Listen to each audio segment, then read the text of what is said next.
वाला मेरा यार मेरे मन का मोहन तू दिलदार ओ काली कमली वाला मेरा यार मेरे मन का मोहन तू दिलदार काली कमली वाला मेरा यार है, मेरे मन का मोहन तू दिलदार है। ओ काली कमली वाला मेरा यार है, मेरे मन का मोहन तू दिलदार है।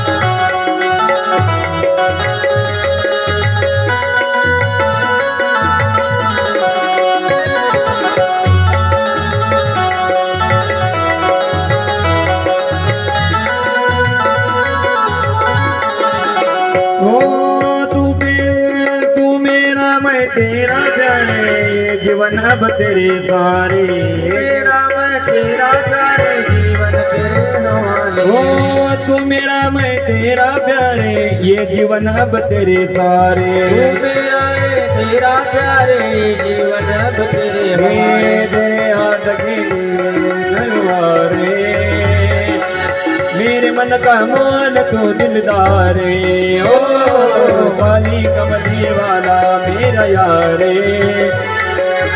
मेरे मन का मोहन तू दिलदार काली कमली वाला मेरा यार है, मेरे मन का मोहन तू दिलदार है। काली कमली वाला मेरा यार है, मेरे मन का मोहन तू दिलदार है।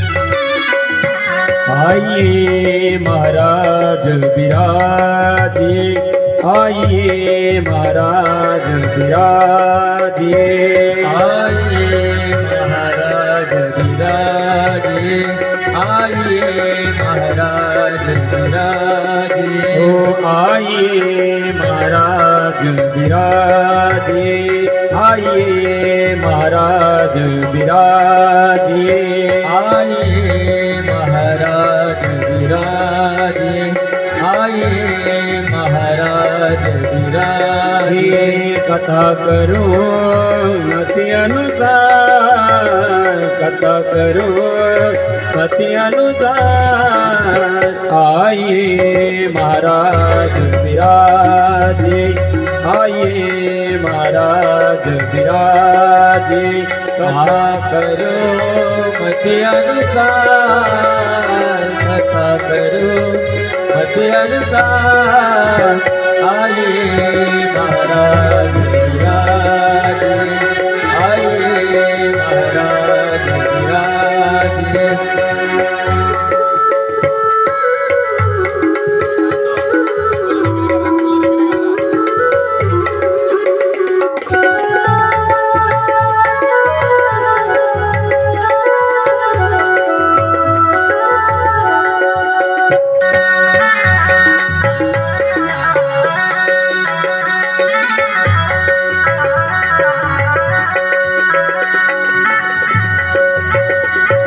वक्रतुंड महाकाय सूर्यकोटि समप्रभा निर्विघ्नं कुरु मे देव सर्वकार्येषु सर्वदा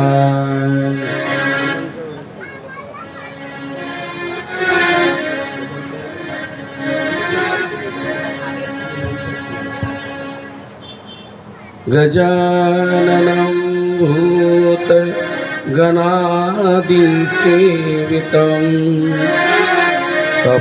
कपीत्थजम्बो फलचारुभक्षणम् उमासुतं शोकविनाशकारकम्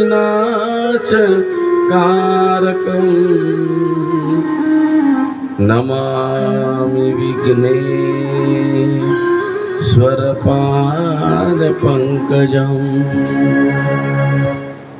सच्चिदानन्दरूपाय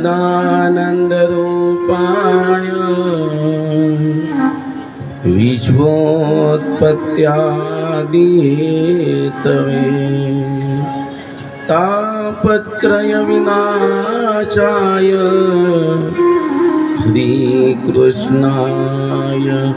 वयं नमः। कृष्णाय वासुदेवाय हरये परमात्मने प्रणतक्लेशनाशाय गोविन्दाय नमो नमः।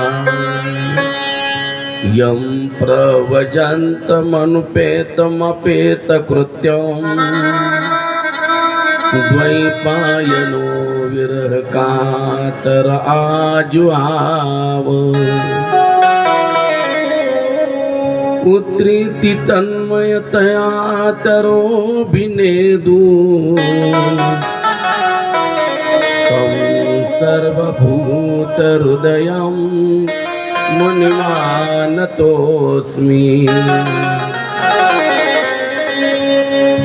निगमकल्पतरोर्गलितं फलं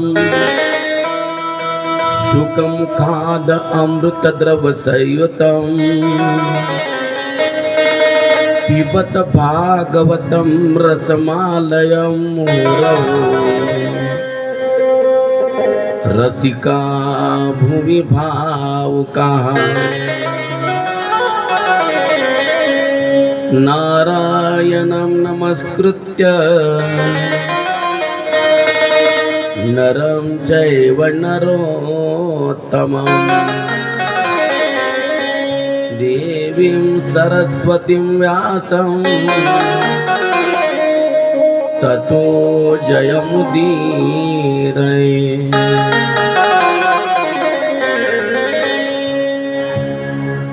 ब्रह्मानन्दं परमसुखदं केवलं ज्ञानमूर्तिं द्वन्द्वातीतं गगनसदृशं तत्त्वमस्यादिलक्ष्यम् एकं नित्यं विमलमचलं सर्वधी साक्षिभूतं भावातीतं त्रिगुणरहितं सद्गुरुं तं नमामि।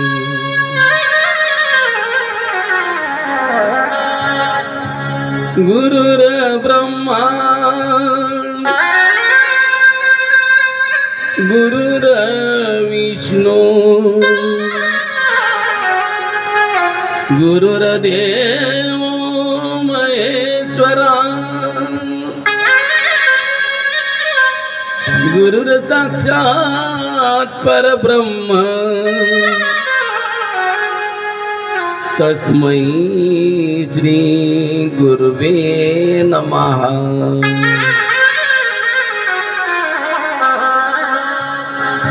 हरे कृष्ण कृष्ण कृष्ण हरे हरे हरे कृष्ण कृष्ण कृष्ण हरे हरे। हरे कृष्ण कृष्ण कृष्ण हरे हरे हरे कृष्ण कृष्ण कृष्ण हरे हरे हरे राम राम राम हरे हरे हरे राम राम राम हरे हरे हरे कृष्ण कृष्ण कृष्ण हरे हरे हरे कृष्ण कृष्ण कृष्ण हरे हरे हरे राम राम हरे हरे हरे राम राम हरे हरे हरे कृष्ण कृष्ण कृष्ण हरे हरे हरे कृष्ण कृष्ण कृष्ण हरे हरे हरे राम राम हरे हरे हरे राम राम हरे हरे हरे कृष्ण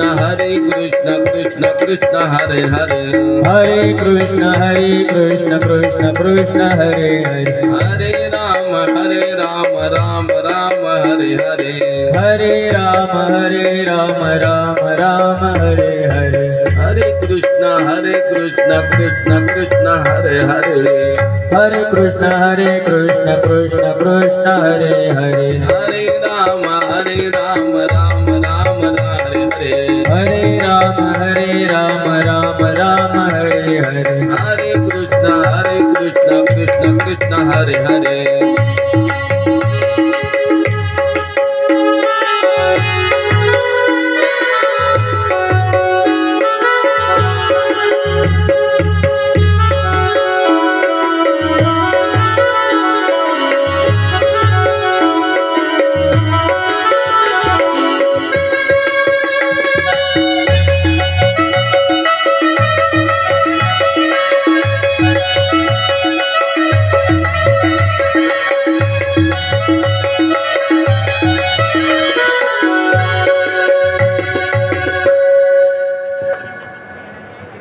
पुंडलिकावरदे हरिविठ्ठल श्री ज्ञानदेव तुकाराम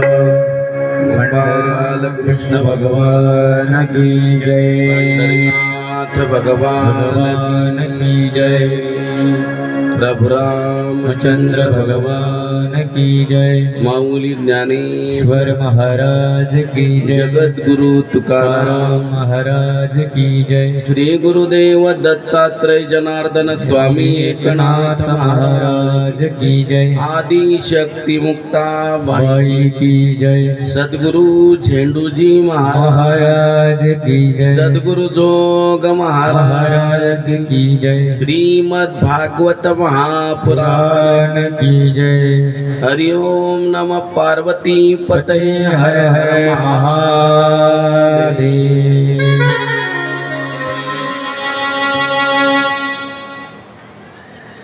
सकाळच्या सत्रामध्ये आपण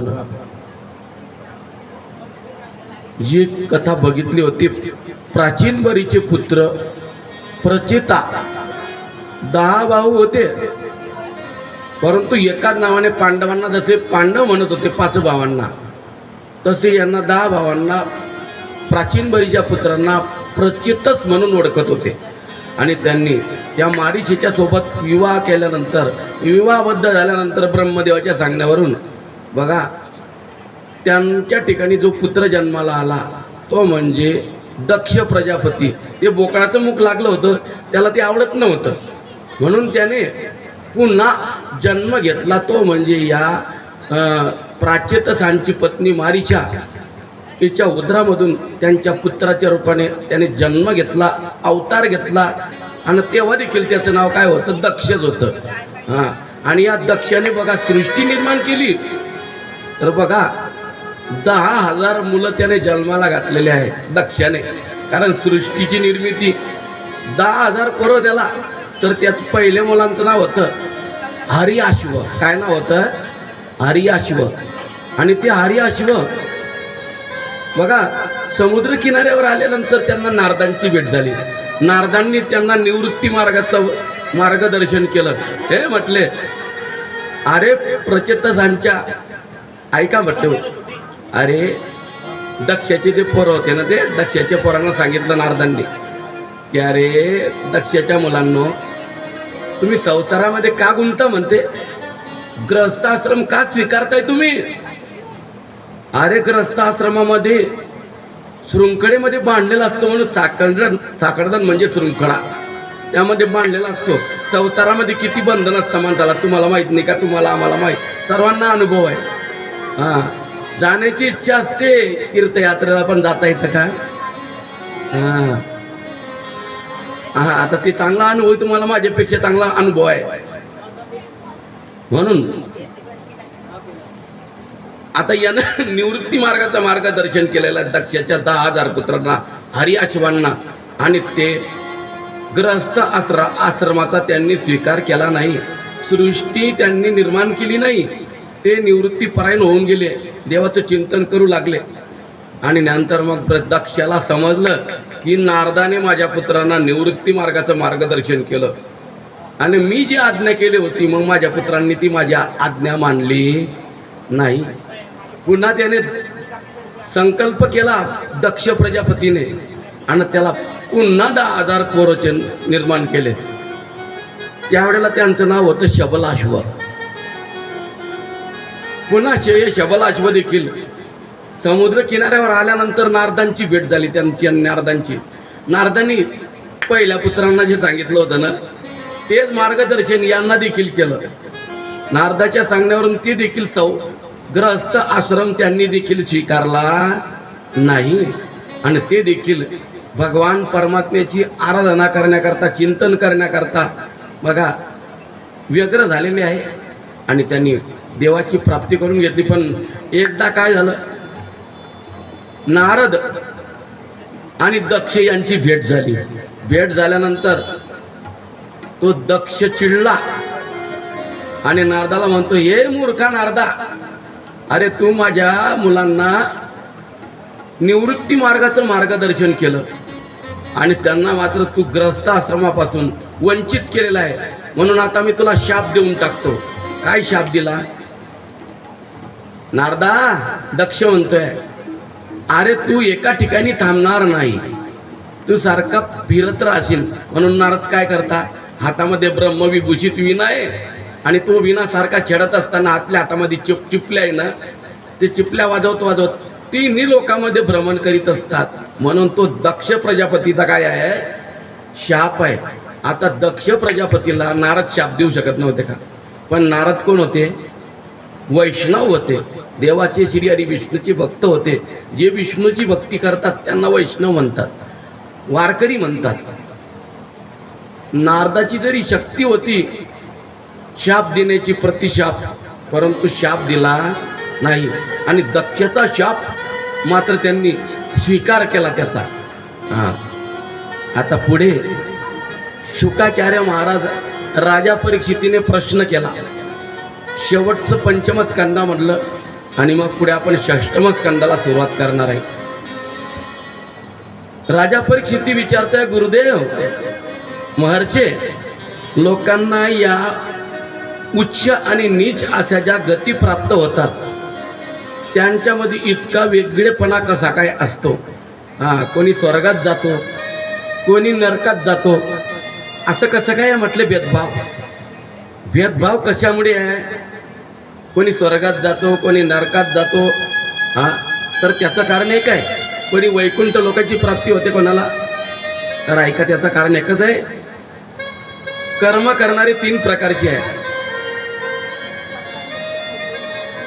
प्रकाराचे 3 तुका म्हणे केले जन, तुका म्हणे केले जन, तुका म्हणे केले जन.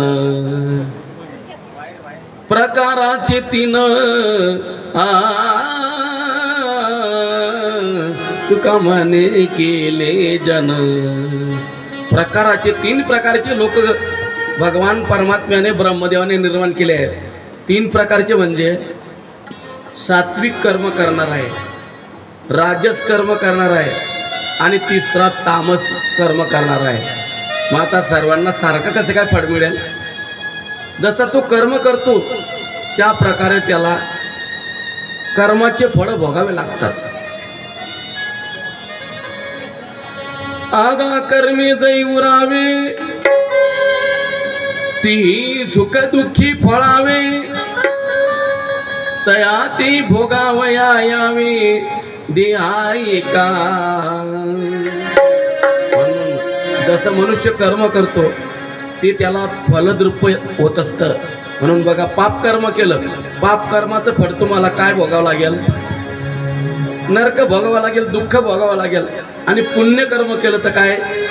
सुख भोगायला मिळेल, स्वर्गाची प्राप्ती होईल, वैकुंठ लोकांची प्राप्ती होईल. केले कर्म झाले त्याची भोग आले, केले कर्म झाले त्याची भोग आले, कर्म झाले त्याची भोग आले, केले कर्म झाले त्याची भोग आले, उपजले मेले ऐसे केते, उपजले मेले ऐसे केते, केले कर्म झाले त्याची भोग आले.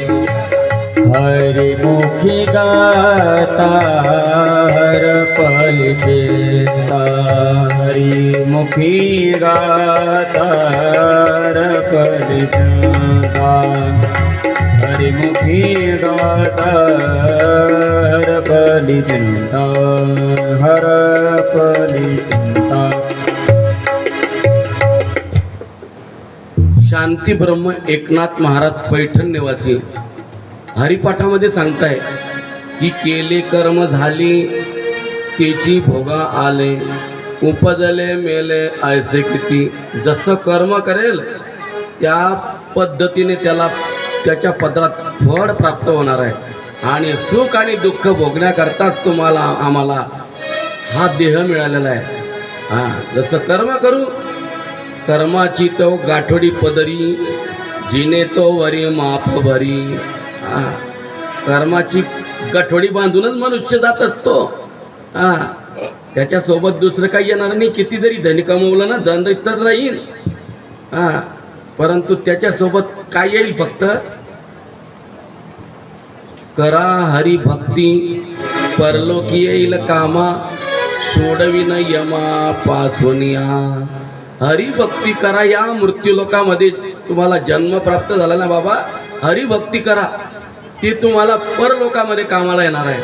किती जरी धन कमवलं तर धन तुमच्या सोबत येणार नाही. त्या धनाकरता फक्त भांडणी होतील मागे. कोणाकोणाच्या? तुमच्या ना त्या घरातल्या लोकांच्या. तुम्ही तर निघून जासाल. ईशा वाट्यांकरता भांडणं होतील. चला, मी तोच विचार करतो की धन बरोबर येत नाही तरी लोक इतके एवढ्या लबाड्या लुच्चपणा का करता? जे आपल्या प्रारब्धानं मिळेल त्याच्यावर समाधानी राहायचं.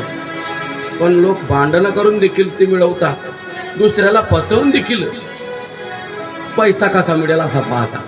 अरे बाबा हो, 2 वेळेला खायला मिळालं, भरपूर झालं. पैसा काही सोबत येणार नाही, परंतु मात्र केलेलं कर्म, पुण्यकर्म. आणि बघा, त्या पुण्यकर्मामध्ये तुम्ही कोणाचा हिस्सा वाटा पडणार नाही. फक्त एकच जण बघा, जर तो लग्न झालेलं असलं आणि भाग्यवती जर असली आणि तिने जर आपल्या हाताला हात लावला, किंवा नको का हात लावेना, परंतु तीर्थयात्रा केली पतिदेवाने, पण घर बसले अर्ध पुण्य कोणाला लागतं? कोणाला प्राप्त होतं? पत्नीला प्राप्त होतं. सत्यनारायणाची पोथी असते. ब्राह्मण देवता काय म्हणता, भूदेव काय म्हणता, हाताला हात लावा तुम्ही फक्त, बाकी काही नाही. हाताला हात लावल्यानंतर अर्ध पुण्य कोणाला मिळतं? सत्यनारायणाच्या पत्नीला.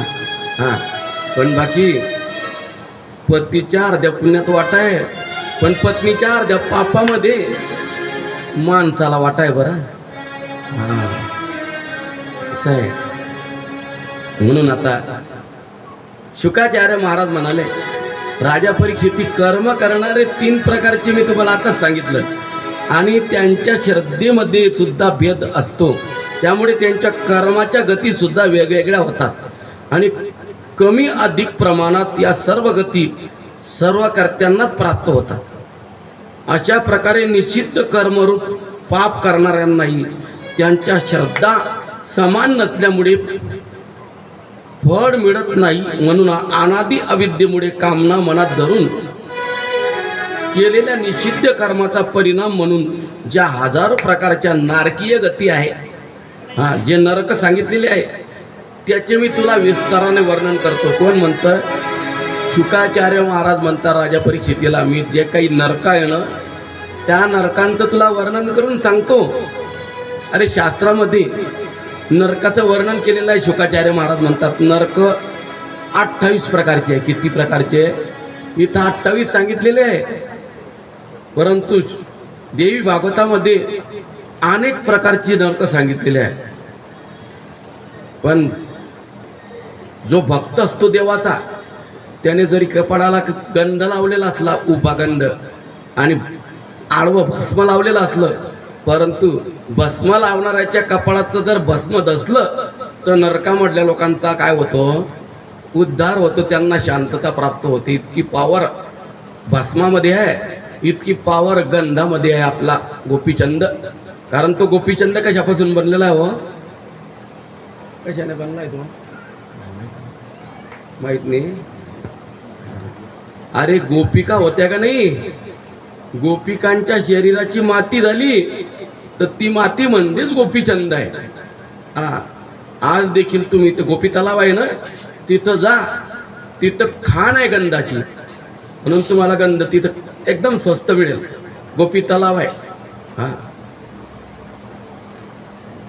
शुकाचार्य महाराज म्हणाले, राजा परीक्षिती बघ, म्हटले काही जण नरकांची संख्या 21 सांगतात, परंतु त्यांची नावे मी तुला सांगतो आहे.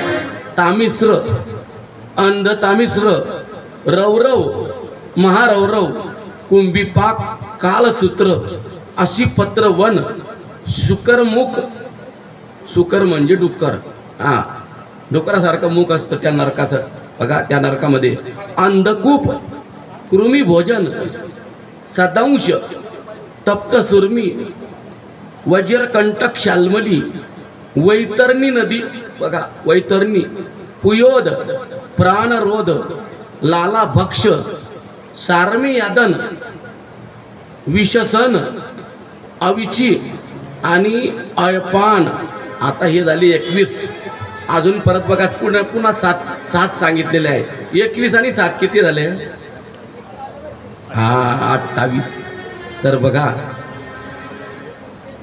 याखेरीज क्षार कर्दम, रक्षोगन भोजन, शूलप्रोत, दंश शुक, औटनिरोधन, पर्यावर्तन आणि सूचीमुख असे हे 7 मिळून 21 आणि 7 किती झाले?